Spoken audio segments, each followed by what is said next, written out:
Kuşkusuz aslında Kürt sorununun demokratik barışçıl çözümü konusunda herkes her şeyi biliyor. Her şey de söylendi. Bundan sonra ne yapmak gerekir sorusunun karşılığı çok önemli.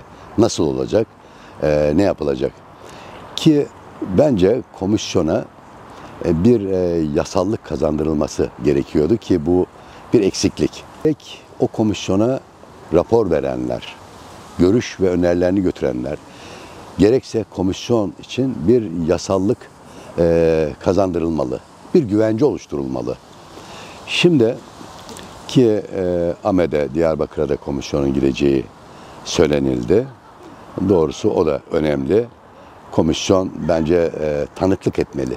Bölgede yani bir kere görmek, bin kere duymaktan yeğdir diye bir Çin atasözü var. Çok önemli. Gitsinler komisyon üyeleri birebir Diyarbakır halkıyla, barış anneleriyle, sivil demokratik örgüt temsilcileriyle, halkla görüşsünler. Onların o barışın yakıcı özlemini duysunlar, dinlesinler. Ayrıca eğer çağrılmış olsaydım komisyona belli bir takım başlıklar da önerecektim.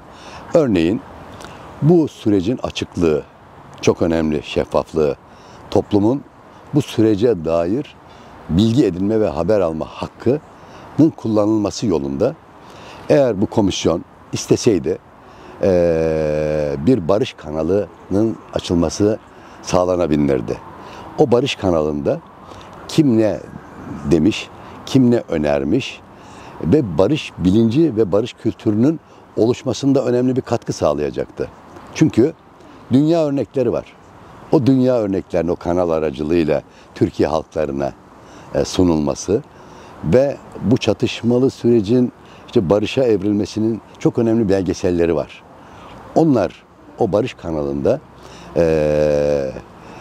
gösterilebilirdi. O kanalda, barış kanalı aracılığıyla gerçekten savaşın her alandaki yıkıntılarını, halklara getireceği kötülükleri, sorunları ve de tam tersi barışın da bütün halklara ekonomik, siyasal, toplumsal, kültürel neler kazandıracağını o barış kanalıyla anlatılabilmiş olsaydı belki bu süreç karşıtlarının, itiraz edenlerin biraz tepkilerini azaltabilirdi.